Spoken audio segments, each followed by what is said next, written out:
সংখ্যানুপাতিক নির্বাচন এখন বাংলাদেশের হট টপিক। এইটা বিএনপি ছাড়া সব দলই চায়, বিএনপি চায় না। এটা খুব বেকুবের মতো প্রশ্ন করি, হ্যাঁ, কিছু মনে করেন না। বিএনপি কেন চায় না আর অন্যরা কেন চায় এটা বলতে পারবেন? আমি শিওর ম্যাক্সিমাম মানুষ এটা বলতে পারবে না, এমনকি দলের কর্মীরাও বলতে পারবে না।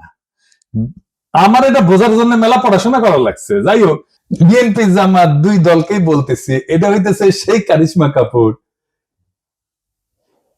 কি হেরিটেজের আপনি নায়িকার ছবি দিলেন কেন? আমি কি নায়িকার নাম বলছি নাকি? হ্যাঁ, ও আচ্ছা, সারাক্ষণ ইন্ডিয়ান নায়িকা মাথায় ঘুরে তো, তাই মাঝে মধ্যে মুখ থেকে ফসাদ করে বের হয়ে যায়। আমি এত করে কইলাম প্রফেসর ইউনূসকে যে এটা ইন্ডিয়ান নায়িকা বিষয়ক মন্ত্রণালয় ব্যানে হামাক তার উপদেষ্টা বানান, উনি আমার কথা রাখলেন না, উনি রাখলেন ভুট্টো সাহেবের কথা। যাই হোক, আলাপে আসি। এটা হইতেছে বয়ান তৈরির, ন্যারেটিভ তৈরির সেই কারিশমা। দুঃখজনক ভাবে এটাই আপনারা ফেল, লাড্ডা গোড্ডা। পাবলিকে হয় আপনার কথা শুনে না বা বুঝাবার পারেন না।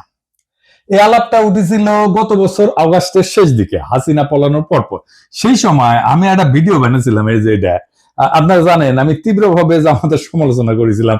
আমাকে জামাতের আমিন ফোন দিচ্ছেন, ফোন দিয়ে কইলেন দুঃখ করিয়া যে দাদা আপনি আমাদের ইন্ডিয়ার দালাল বানাই দিলেন। আমি বলছিলাম যে শহীদ ভাই, আপনারা মাঝে মাঝে এমন ভুল করেন যে মনে হয় আপনারা স্লিপ ওয়াকিং করিচ্ছেন। স্লিপ ওয়াকিং মানে বুঝেন তো, যে ঘুমের মধ্যে হাঁটে, সেগুলো চেতন নাই, অচেতন অবস্থায় হাঁটিচ্ছে, তো সেভাবে হাঁটে। তা আপনারা ঘুমের মধ্যে হাঁটিচ্ছেন, আপনাদের আঘাত না করলে তো ঘুম ভাঙবি না, তাই না? যাই হোক, আজকে আমরা দেখব আসলে এই পদ্ধতি বাংলাদেশের জন্য ভালো হবে কি, রাজনৈতিক দলগুলো কি বুঝে চাইতেছে আর কি বুঝে বিরোধিতা করছে। আসেন সেটা আমরা একসাথে বুঝে দেখি। আমার আগে ভিডিও থেকে দেখে আসি। আসেন, এই সংখ্যানুপাতিক নির্বাচন বিষয়টাকে আমি কইছিলাম, হ্যাঁ, জামাত 10 দফা প্রস্তাব দিচ্ছে, ভালো কথা, কিন্তু এটার মধ্যে একটা খুব ইন্টারেস্টিং দফা আছে, তা হইতেছে সংখ্যানুপাতিক নির্বাচন। এটার মানে কি জানেন? মানে হইতেছে ধরেন আপনার আসনে মোট ভোট 10 লাখ, মানে মোট ভোটার আর কি। তো ইলেকশন হইলো বিএনপি পেলো 5 লাখ, জামাত পেলো 3 লাখ। এখন আবার জামাত বলবে আমাদের কম ভোট দিলেন কেন? যাই হোক, এটা হিসাবের জন্য আর কি। আওয়ামী লীগ পেলো ধরেন 1 খান ভোট, তাও চূড়ান্ত গণনা ক্যান্সেল হয়ে গেল, হ্যাঁ, তো জিতবে তো বিএনপি, তাই না? তো এখন যে জামাত যে 3 লাখ ভোট পেলো, এটা তো পুরাই লস জামাতের জন্য। সে বলতেছে না, 300 আসনে যত ভোট পড়বে সেই ভোট, মোট ভোটের যত শতাংশ, 300 আসনের তত শতাংশ সিট তারে দিতে হবে। তার মানে কোন সিটে আলাদাভাবে যারা জিততেছে না, তারা যদি সব মিলায় 1% ভোটও পায়, তাইলে তারা 3টে সিট পাবে, বুঝছাও? যদি 0.5% পায়, তাইলেও একটা সিট অন্তত পাবে। ছোট দলের জন্য খারাপ না, সিট বাড়ে এতে। ইউরোপের অনেক দেশে সিস্টেম আছে।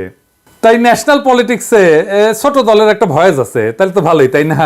পশ্চিমে তো অনেক কিছুই আছে রাজনীতিতে, তাই না? আমরা জানি পশ্চিমে সেকুলারিজম আনিছি আমরা, আছে তো, আনিনিকা। পশ্চিমে এলজিবিটি কিউ রাইটস এর ইস্যু আছে, আমাদের দেশের লোকেরা মেনে নিবে।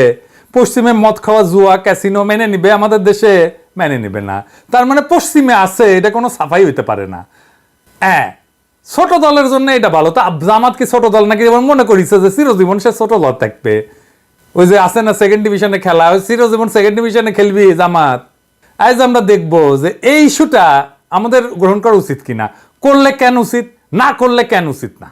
তো শুনলেন তো, এখানে আর একটা বিষয় যুক্ত করা দরকার, তাইতেছে এই সংখ্যানুপাতিক নির্বাচন আপনি ক্যান্ডিডেটকে ভোট দেন না, আপনি মার্কাক ভোট দেন, মার্কাত ছাপ্পা দেন।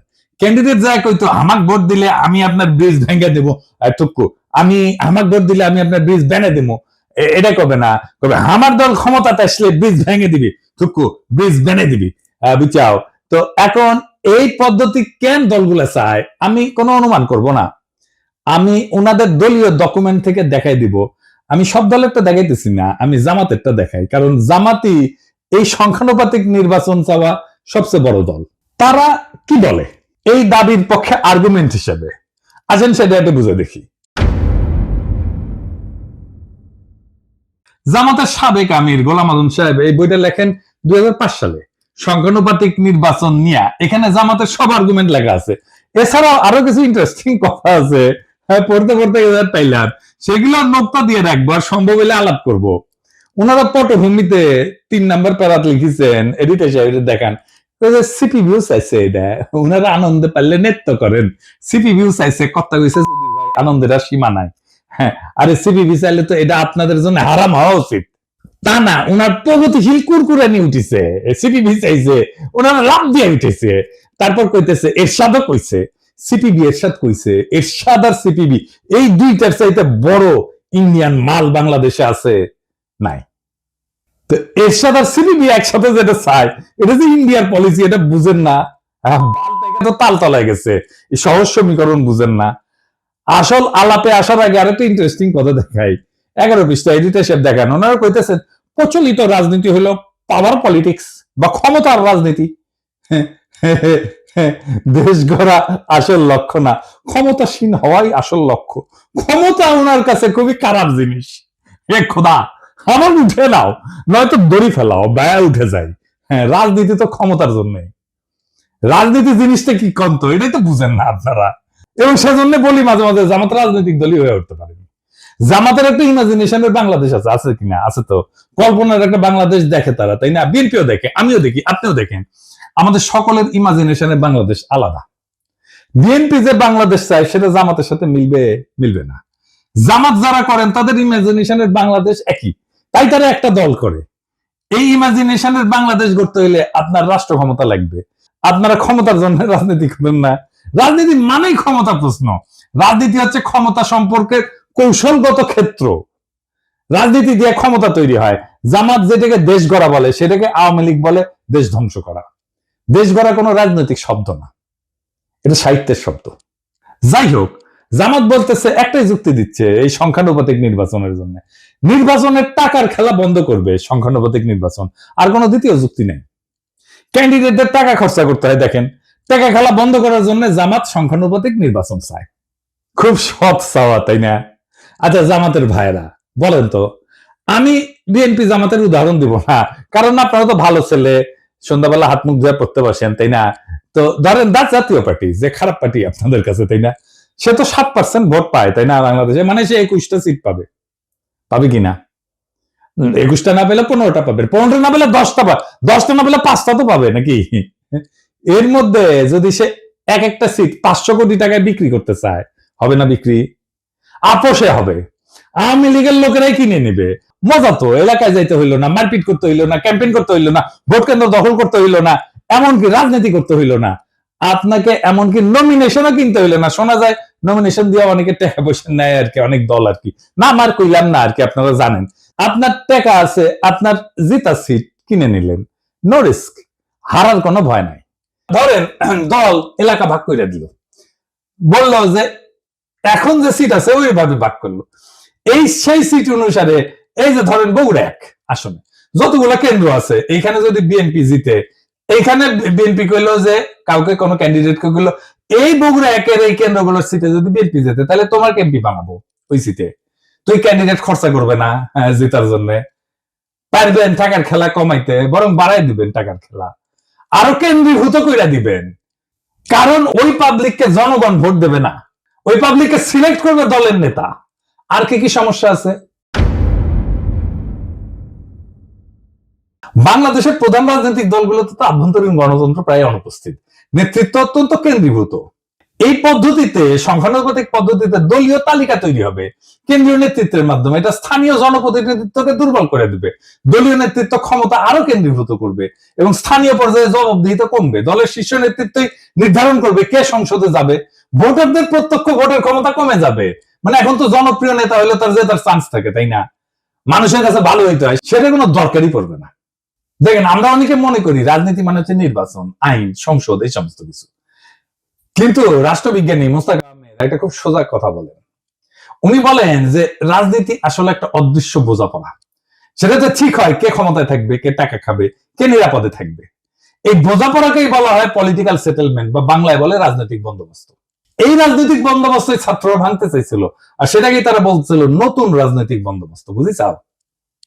তো এই বন্দোবস্ত লিখিত না, কিন্তু কিন্তু খুব বাস্তব। বড় বড় রাজনৈতিক দল, আমলা, ব্যবসায়ী গোষ্ঠী, পুলিশ, বিচারক, এলিট সবাই এটা অলিখিত চুক্তিতে থাকে। আমি একটু বুঝাই বলি। ধরেন রাস্তার ট্র্যাকে চান্দাবাজি, হাটের ইজারা, ছিনতাই, মাস্তানি, ঠিকাদারি, বালু মাহাল, এই সমস্ত জিনিস আছে না, যেটি থেকে টাকা পয়সা আসে, এটা একটা ইকোনমি আছে। কে তুলবে টাকা, কে নিবে, পুলিশ কত পাবে, রাজনৈতিক নেতা কত পাবে, তৃণমূলের মাস্তান কত পাবে, মন্ত্রী কত পাবে, হাসিনা কত পাবে, এই সবকিছু সেটেলড সেই অলিখিত চুক্তি দিয়া। এটি রাজনৈতিক বন্দোবস্ত। এই বন্দোবস্তের পার্ট এমপি। সে খরচা করে, মাস্তান পালে, কর্মী পালে, পুলিশের সাথে যোগাযোগ রাখে, উকিলের সাথে যোগাযোগ রাখে, স্থানীয় মাফিয়ার উপরে, আন্ডারওয়ার্ল্ডের উপরে নিয়ন্ত্রণ রাখে। এইভাবে এই বন্দোবস্ত টিকে থাকে। হাসিনা চলে যাওয়ার পরে অপরাধ বাড়ছে কেন? কারণ এই আন্ডারওয়ার্ল্ডের উপরে যাদের কার্যকর নিয়ন্ত্রণ ছিল তারা নাই হয়ে গেছে। এখন কেউ সেইভাবে কন্ট্রোল করে না, তাই এরা নিয়ন্ত্রণহীনভাবে যা খুশি করতেছে। এইটা ল অ্যান্ড অর্ডারের বিষয় না, এটা সেই অলিখিত চুক্তি ভেঙে যাওয়ার পরিণতি। আমাদের নতুন বন্দোবস্ত করার আগেই আপনি আরেকটা বন্দোবস্ত ভাঙতেছেন। বাংলাদেশে ইনস্টিটিউশন নাই, গড়ে ওঠে নাই। এই ইনস্টিটিউশনের বিকল্প হচ্ছে রাজনৈতিক বন্দোবস্ত। এইখানে রাজনৈতিক দল, তার নেতা কর্মী একটা জটিল ভারসাম্য রক্ষা করে সমাজকে টিকায় রাখে। এইটা যখন নষ্ট হয়ে যায় তখন প্রতিদ্বন্দ্বী গোষ্ঠীগুলো নিরাপত্তাহীনতায় ভোগে এবং সহিংসতা, দুর্নীতি, রাজনৈতিক অস্থিরতা বাড়ে। আপনি সংখ্যানুপাতিক নির্বাচন করে পুরা পলিটিক্যাল ফেব্রিক ধ্বংস করে দেবেন। কেউ নিয়ন্ত্রণ করতে পারবে না। জেলা শহরগুলোর আন্ডারওয়ার্ল্ড, ঢাকা শহরের আন্ডারওয়ার্ল্ড আপনি নিয়ন্ত্রণ করতে পারবেন না। তার ব্যবসা বাণিজ্য, ভাগ বাটোয়ারা, এই জায়গাটা কে নিবে? তখন আপনি তো সব উলট পালট করে দিচ্ছেন। এলোমেলো করে বেমাল লুটে পুটে খাই, একটা কথা আছে না, আপনি এলোমেলো করে দিচ্ছেন রাজনৈতিক বন্দোবস্তকে। তো ওই জায়গা তো ফাঁকা থাকবে না। তো ওই জায়গাটা কে নিবে? পুলিশ নিবে, যেটা অর্গানাইজড। এখন পুলিশ নিবে, প্রশাসন নিবে, আর একটা হাসিনার শাসন তৈরি হবে। পুরা সমাজ, রাষ্ট্র, রাজনৈতিক দলের নিয়ন্ত্রণের বাইরে চলে যাবে। যে দেশে ইনস্টিটিউশন গড়ে ওঠে নাই সেই দেশের রাজনৈতিক বন্দোবস্তই হলো সমাজকে টিকায় রাখার বিকল্প ব্যবস্থা। আর আপনি সেই ব্যবস্থা থেকে ভেঙ্গা সংখ্যানুপাতিক নির্বাচন নামের গুগলি মারলে রাষ্ট্র গড়ায় পড়বে গ্যাংয়ের হাতে, পুলিশের হাতে, প্রশাসনের হাতে, স্থানীয় মাফিয়ার হাতে। আফগানিস্তানে হয়েছিল না? তালেবান আসার আগে এক এক এলাকায় এক এক ওয়ারলর্ড শাসন করতো, এই একই জিনিস হবে বাংলাদেশে। আপনি এই কাজটা করতে যাইতেছেন। পুলিশ আর প্রশাসন শক্তিশালী হয়ে উঠবে, দারুণ। এই সংখ্যানুপাতিক নির্বাচন আঞ্চলিকতা বাড়ায় দেবে। আমি অন্য দেশের উদাহরণ দেব না, বেলজিয়ামের উদাহরণ দেব। এই বেলজিয়াম একটা দেশ হিসাবে থাকে কিনা দেখেন। কি হয়েছে বেলজিয়ামে? আসেন আলাপ করতেছি। বেলজিয়াম তো একটাই দেশ, তাই না? কিন্তু এর ভেতরে আছে দুইটা বড় জাতিগত ভাষাগত গোষ্ঠী। একটা হচ্ছে ফ্লেমিশ, ওলদান্স ভাষায় কথা বলে, থাকে দেশের উত্তর অংশে, তার নাম হচ্ছে ফ্লান্ডার্স। আর দুই নম্বর হচ্ছে ওয়ালুন, ফরাসি ভাষায় কথা বলে, থাকে দেশের দক্ষিণ অংশে, নাম হচ্ছে ওয়ালোনিয়া। এরা কিন্তু আলাদা ভাষায় কথা বলে, আলাদা স্কুলে পড়ে, আলাদা গণমাধ্যম আছে তাদের জন্য, এমনকি আলাদা রাজনীতি করে, দল আলাদা এই দুই গ্রুপের। এবং এই বেলজিয়ামে সংখ্যানুপাতিক ভোট আছে। এই পিআর সিস্টেমে ভোট যতই ছোট হোক, আলাদা পরিচয়ের দল সংসদে ঢুকে পড়ে। এর ফলে বেলজিয়ামে গড়ে উঠছে শুধু ফ্লেমিশ স্বার্থ নিয়ে কাজ করে এমন দল, যেমন এনভিএ। শুধু ওয়ালুন শব্দ নিয়ে কাজ করে এমন দল, যেমন পিএস, পার্টি সোশ্যালিস্ট। এরা কিন্তু জাতীয় স্বার্থ দেখে না, কেবল নিজেদের অঞ্চলের স্বার্থ দেখে। ফলে সার্বজনীন রাজনীতি আর হয় না, হয় আঞ্চলিক স্বার্থের জন্য রাজনীতি। এর ফলাফল কি? সরকার গঠন করতে পারে না। ফ্লেমিশ আর ওয়ালুন এদের মতানৈক্য চূড়ান্ত। এই যে দেখতেছেন না, এখন প্রফেসর ইউনূসের সরকার ঐক্যমত করতে পারতেছে না, দেখতেছেন না, জুলাই সনদ করতে পারতেছে না, মতানৈক্যের জন্য। একই রকম বেলজিয়ামের জাতীয় পরিচয় দুর্বল হয়, সবাই নিজেকে ওয়ালুন বা ফ্লেমিশ ভাবে, বেলজিয়ান ভাবে না। ভাষা, শিক্ষা, অর্থনীতি সব আলাদা হয়ে গেছে। স্কুলে আলাদা পাঠ্যক্রম, আলাদা মিডিয়া, এমনকি আলাদা ট্যাক্স এবং প্রশাসন চলতেছে অঞ্চল ভিত্তিক। যেহেতু একক সংখ্যাগরিষ্ঠতা পায় না, সরকার গঠন হয় না। 1 বছরের বেশি সময় সরকার গঠন হয়নি, এরকম এক্সাম্পল আছে। এই রাষ্ট্র টিকবে না। এবার আরো মারাত্মক উদাহরণ দিই ইসরায়েলের। ইসরায়েল যে আগ্রাসী রাষ্ট্র হয়ে উঠছে, এটা সংখ্যানুপাতিক নির্বাচনের জন্য। কিভাবে? ইসরায়েল তো এখন একটা রাষ্ট্র না, একটা চরমপন্থী যুদ্ধযন্ত্র। আর এই রূপান্তরের বীজ পোতা আছে তাদের এই সংখ্যানুপাতিক নির্বাচনের ব্যবস্থায়। তো এইখানে প্রায় 3% মতো ভোট পেলে সংসদে ঢুকে যায় যে কেউ। এই ফাঁক গলে ক্ষমতার মঞ্চে উঠে আসছে এক ঝাঁক ধর্মীয় হুলিগান, যারা গণতন্ত্র না, ধর্মীয় শাসন এবং জাতিগত নিধন চায়, ফিলিস্তিনের ধ্বংস চায়, গাজার ধ্বংস চায়। কারা এই হুলিগান? যেমন SHAS, এরা নারী অধিকারের প্রকাশ্য শত্রু, সিভিল ম্যারেজের প্রকাশ্য শত্রু। তারপরে আরেকটা আছে UTZ, এরা নারীদের ভোটের শত্রু, আধুনিক শিক্ষার শত্রু, এমনকি রাষ্ট্রীয় আইনকে অস্বীকার করে। আরেকটা আছে ওরজেমা ইহুদিক, আরবদের নাগরিকত্ব বাতিল করে দিতে বলে, গাজায় গণহত্যায় উস্কায় দেয়। এদেরকে ইহুদি তালেবান বলা হয়। এরা 5 থেকে 6% ভোট পায়, কিন্তু মন্ত্রিসভায় তারা নীতি নির্ধারক। তাদের জন্য সরকার গঠিত হয়, কারণ কেউ সংখ্যাগরিষ্ঠতা পায় না এবং এরা এই সাপোর্টটা দেয় এবং সরকারের নীতি জিম্মি হয়ে যায় এদের কাছে। ইসরায়েলে কোনো দল একক সংখ্যাগরিষ্ঠতা পায় না। সরকার গঠনের জন্য এই হুলিগানদের সমর্থন লাগে। তারা চুক্তি করে শর্ত দেয় যে আমাদের দাবি যদি না মানো তাহলে সরকার ফেলায় দেব। নেতানিয়াহু বাধ্য, তাকে বিচার বিভাগ ভেঙে দিতে হয়েছে এদেরকে সন্তুষ্ট করার জন্য। এই বিচার সংস্কার ইস্যুতে 2023 সালে ইসরায়েল জুড়ে ইতিহাসের সবচেয়ে বড় গণবিক্ষোভ হয়েছে। এই এদেরই নেতা এই বেন-গাভির আল-আকসায় যায় বলছে আরবদের সরাও, এটা আমাদের। এটার ফলেই কিন্তু হামাস রকেট ছড়ে, তারপরে যুদ্ধ শুরু হয়, বুঝেছেন? এবং মন্ত্রিসভায় যারা যারা আছে এই যে এই ছোট দলগুলা হুলিগানদের, তারা বলছে গাজায় জনসংখ্যা কমাও, পানি বিদ্যুৎ বন্ধ করো, বোমা দিয়ে তাদেরকে ছারখার কইরা দাও। এই যুদ্ধ ছিল ধর্মীয় প্রতিশোধে পরিচালিত গণহত্যা এবং এই গণহত্যা করছে এই সংখ্যানুপাতিক নির্বাচনে ফাঁক গলিয়া ঢুকা গেছে যারা, তারা বাংলাদেশে একই ধরনের ঘটনা ঘটবে।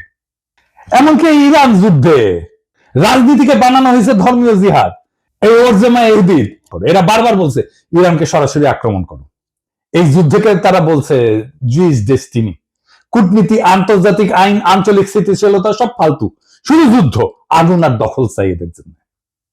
এবং এই প্রপোর্শনাল রিপ্রেজেন্টেশন সংখ্যানুপাতিক নির্বাচনের জন্য ইসরায়েল এখন একটা চরমপন্থীদের রাষ্ট্র হয়ে গেছে, যেখানে 5% উন্মাদ একটা দেশের 95% ভবিষ্যৎ নিয়ন্ত্রণ করে। ইসরায়েল আজকে প্রমাণ যে সংখ্যাগত সমতা মানে রাজনৈতিক সুস্থতা না, প্রপোর্শনাল রিপ্রেজেন্টেশন মানে ক্ষমতা বিকেন্দ্রীকরণ না, জনগণের ক্ষমতায়ন না, অনেক সময় চরমপন্থার কেন্দ্রীভবন হয়। আপনারা রাজনীতিতে আপনার কল্পনার ইমাজিনেশনের বাংলাদেশ করবেন, কিন্তু সেই ইমাজিনেশনের ভেতরে এই বাস্তব দেশের জনগণ, এই মানুষের মুখ, তাদের যন্ত্রণার বাস্তবতা তো অনুপস্থিত। রাষ্ট্রটা কি ল্যাবরেটরির এক্সপেরিমেন্ট রে ভাই, যে একটা জিনিস ট্রাই করব, আবার দেখব, ভুল হবে, আবার দেখব? তা তো না। ইসরায়েলের মতো রাষ্ট্র চরমপন্থার হাতে কুক্ষিগত হয়ে গেছে এই সিস্টেমের কারণে। বেলজিয়ামের মতো রাষ্ট্র বিভক্ত হয়ে যাইতেছে ভাষার দাঙ্গায়। বাংলাদেশকে নিয়ে কি সেই পথে হাঁটতে চান? আমরা কি দেখতে যাচ্ছি? এমন একটা দেশ যেখানে ভোটার থাকবে কিন্তু কোনো প্রতিনিধিত্ব থাকবে না, যেখানে রাজনীতি থাকবে কিন্তু রাষ্ট্র থাকবে না, যেখানে রাষ্ট্রের নিয়ন্ত্রণ থাকবে স্থানীয় গ্যাং, পুলিশ আর প্রশাসনের হাতে। শক্তিশালী ইনস্টিটিউশন না গড়ে ওঠায় যে রাষ্ট্রের প্রত্যেকটা জেলা এখনো একটা রাজনৈতিক বন্দোবস্তের মধ্যে টিকে আছে, এই প্রপোর্শনাল রিপ্রেজেন্টেশন সংখ্যানুপাতিক নির্বাচন আইসা সেই সামাজিক ভারসাম্য ধ্বংস করে দেবে, রাজনৈতিক ভারসাম্য ধ্বংস করে দেবে। নতুন কিছু গড়ার আগে পুরনোটাকে ভেঙে ফেলতে চাইলে দায়িত্ব তো আপনার রে ভাই। কিন্তু যদি আপনি না জানেন কি ভাঙতেছেন, তাহলে আপনি তো স্থপতি না, আপনি তো ধ্বংসের কারিগর। বাংলাদেশ আজ এক ক্রসরোডে দাঁড়ায় আছে। কিছু দলের ভুল সিদ্ধান্ত, কিছু বুদ্ধিজীবীর নির্বোধ গুগলি আর কিছু বিদেশি থিঙ্ক ট্যাঙ্কের ঠাইসা দেওয়া এক্সপেরিমেন্ট, এসব মিলা আজ রাষ্ট্র এক ভয়ঙ্কর জুয়া খেলায় ঢুকে পড়ছে।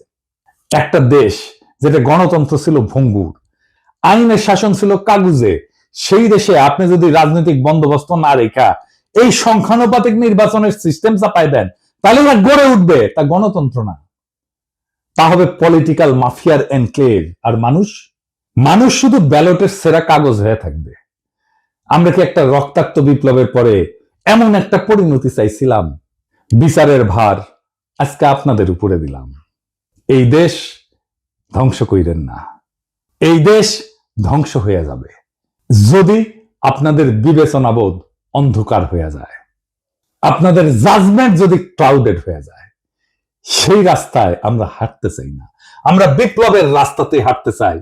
বিপ্লবকে পরিপূর্ণভাবে বিজয়ী কইরা বাংলাদেশকে একটা নতুন রাষ্ট্র করতে চাই। ইনকিলাব জিন্দাবাদ।